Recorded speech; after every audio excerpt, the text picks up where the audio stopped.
Belajar apa tuh kok? Oh, ini kok lagi belajar momentum dan impuls. Oh, eh, kok bisa dapat dari mana pelajaran itu? Oh, dikasih sama guru Koko melalui via WA videonya. Oh, lalu apakah kok menggunakan aplikasi-aplikasi untuk mempelajari tersebut? Tentu Koko banyak menggunakan aplikasi kayak Ruang Guru, Clipper yang sudah pemerintah kasih gratis.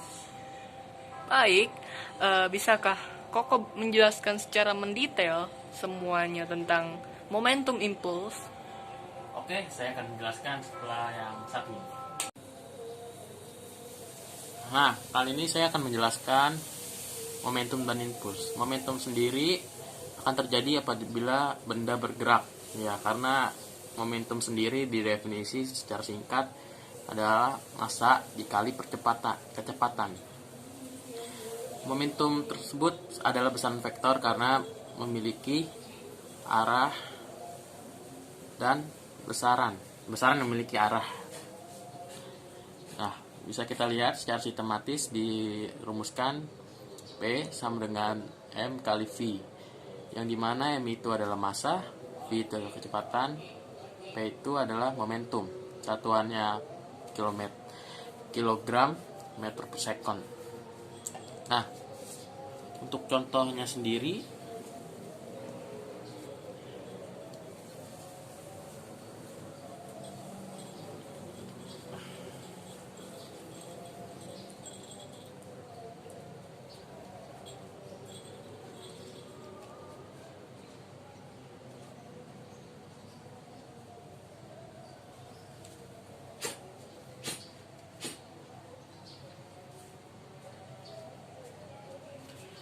contoh di sini adalah momentum antara benda satu, ini benda A yang kita tandain, dan ini benda 2, sehingga kita bisa memperoleh rumus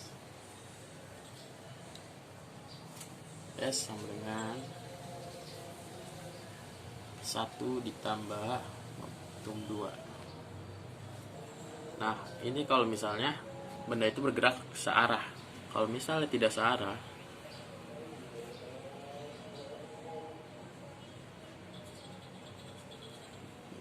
ini benda 1, ini benda 2, 1 V2 1 M2, sehingga dihasilkan itu kurang P2. Kita bisa mengikuti arah ya.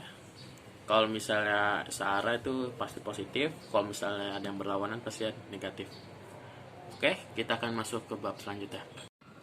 Nah, sekarang kita masuk ke bab impuls. Ya, impuls itu terjadi ketika ada dua benda yang bersentuhan, sehingga dirumuskan impuls F kali waktu, delta T atau waktu.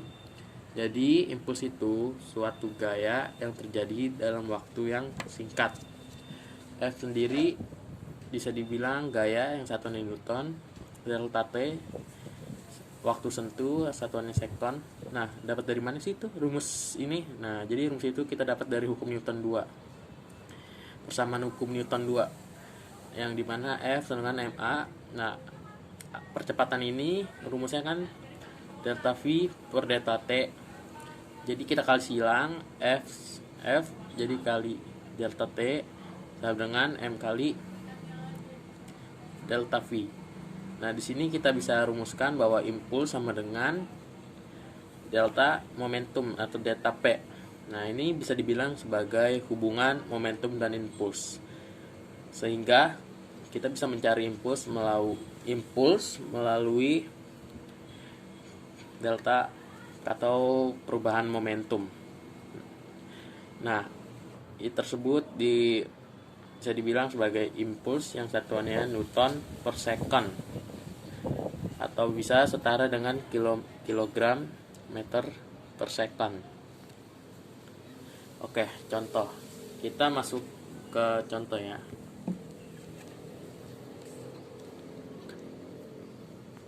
Nah, contohnya jadi kita buat dulu bola masanya 2 kilo. Nah, dikasih gaya.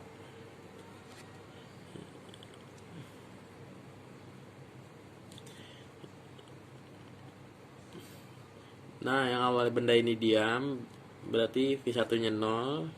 Kalau ditendang berarti kecepatannya berubah jadi 20 meter per second. Kan awalnya bola ini diam nih, V1 sama dengan 0. Kemudian kita kasih gaya sehingga kecepatannya menjadi 20 meter per second. Kecepatan setelah dikasih gaya tuh sama dengan 20 meter per second. Nah, soalnya delta T nya kita sama 0,1 second.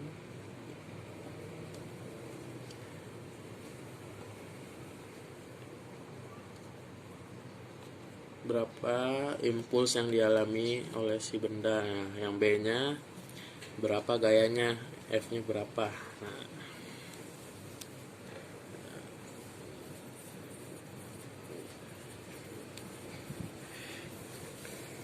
Nah, kita lebih mudah nih menggunakan rumus ini,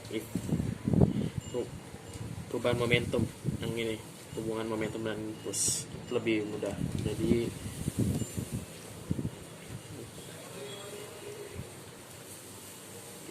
kita M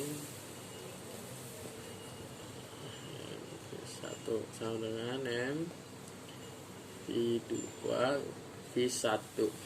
Nah, M nya 2 kali 20 kurang 0, kita masukin aja ya, jadinya 40 ton second. Ini besar impuls. Nah, yang B kita gunakan rumus I sama dengan F kali delta T. Nah, kita variasi karena yang dicari adalah gayanya dengan impuls bagi delta T. Ya, kita masukin aja, tadi kan impulsnya 40 bagi delta T yang udah ditentukan 0,1. Sabar.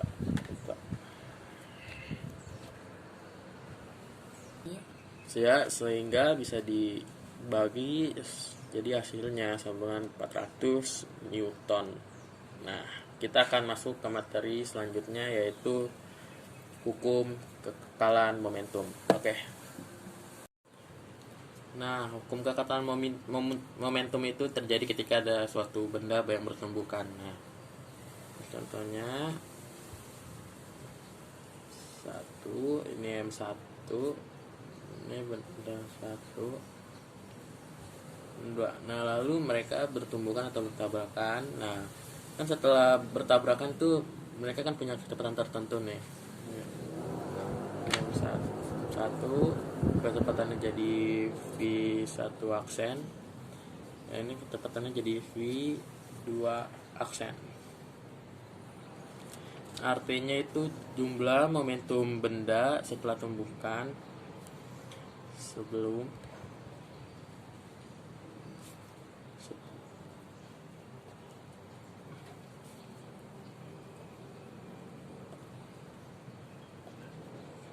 jadi sebelum tumbukan itu jumlah momentumnya harus tetap kekal. Nah, rumusnya momentum awal sama dengan jumlah momentum akhir. Ada momentum benda 1, ada momentum benda 2.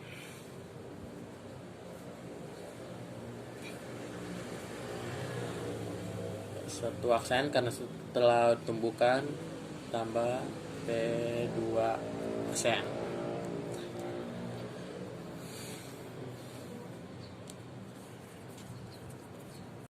Ya, sehingga ini bisa di M1 M kali V1 ditambah M kali V2.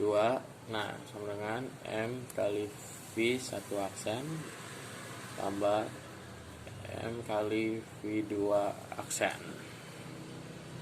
Jadi itu kalau terjadi tumbukan berarti akan berlaku hukum kekekalan momentum. Nah, sendiri ini rumusnya hukum kekekalan momentum.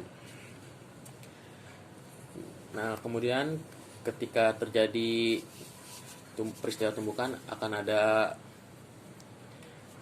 koefisien restitusi.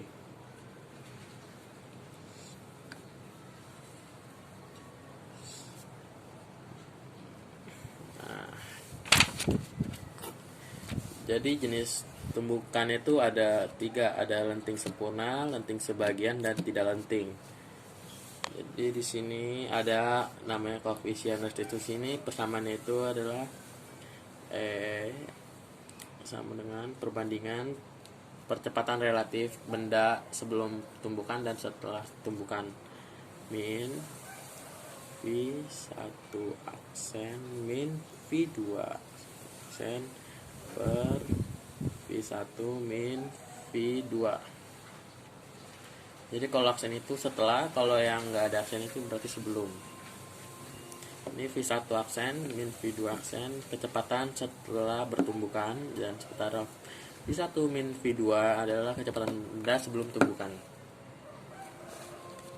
Oke.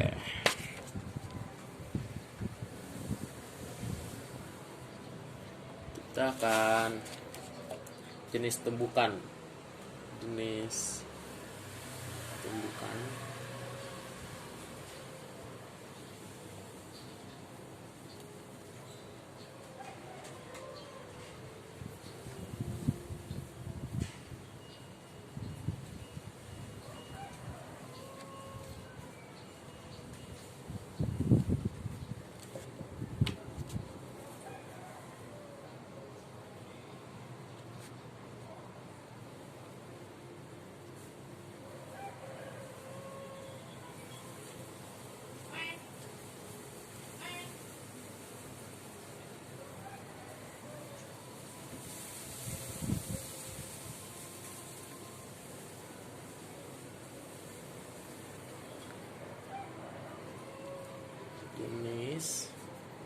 Nilai restitusi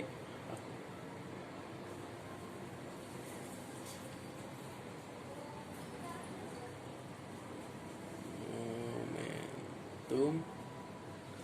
Nah, jadi kan kalau misalnya ditumbukan itu pasti ada energi kinetiknya. Hukum kekekalan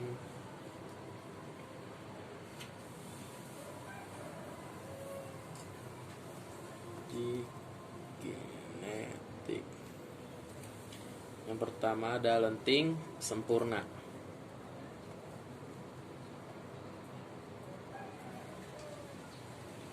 Nah, nilainya itu 1. Jadi nilai sebelum tumbukan setelah tumbukan itu 1. Akan di sini akan berlaku hukum kekekalan momentum dan hukum kekekalan energi kinetik.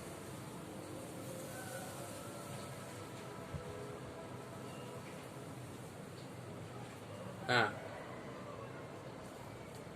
ada lenting sebagian.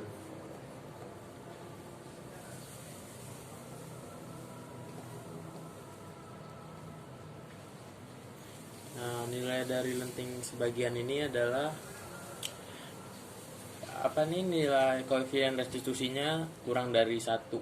Nah, jadi 0 lebih besar dari koefisien dan lebih kecil dari 1. Jadi bisa 0,1, 0,2, 0,5 itulah. Di sini akan berlaku hukum kekekalan momentum, tetapi tidak berlaku hukum kekekalan kinetik. Kenapa? Karena setelah tumbukan itu ada energi kinetik yang hilang.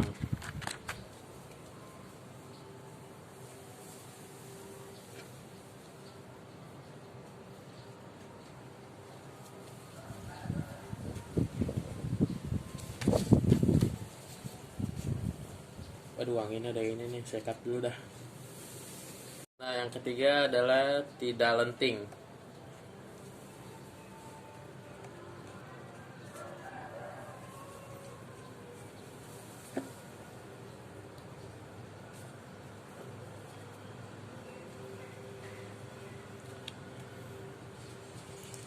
Nah, kalau di dalam ring ini setelah bertumbuh kan tuh bendanya bergeraknya sama. Nah, sehingga sehingga nilai koefisien restitusinya adalah 0. Hukum kekalahan momentumnya, semua jenis tumbukan itu berlaku kekalahan momentum, sementara energi kinetiknya tidak berlaku karena ada energi kinetik yang hilang pada saat itu. Nah, mungkin bisa saya jelasin ini saja dari sekian materi. Selebihnya kalau ada kesalahan ini mohon dimaafkan. Wassalamualaikum warahmatullahi wabarakatuh. Nah, bisa saya simpulkan nih dari kegiatan school from home ini ya ada plus dan negatifnya, ya ada plus minusnya lah pastinya. Plusnya kita bisa lebih mandiri, belajar tanpa bimbingan karena banyak tuh bimbingan gak hanya guru saja, kayak ada bimbel online, kita bisa dari YouTube, banyak bisa pakai menggunakan aplikasi juga tuh kalau misalnya mau berdiskusi kayak Zoom, Discord. Nah, minusnya yaitu pasti setiap ini ada aja kayak miskomunikasi gitu. Nah, mungkin lebih kedepannya lebih baik kita terapkan lagi, lebih maksimal lah ya. Mungkin itu aja sih dari saya kesimpulannya. Ya udah, makasih. Apabila ada kesan kata, wassalamualaikum warahmatullahi wabarakatuh.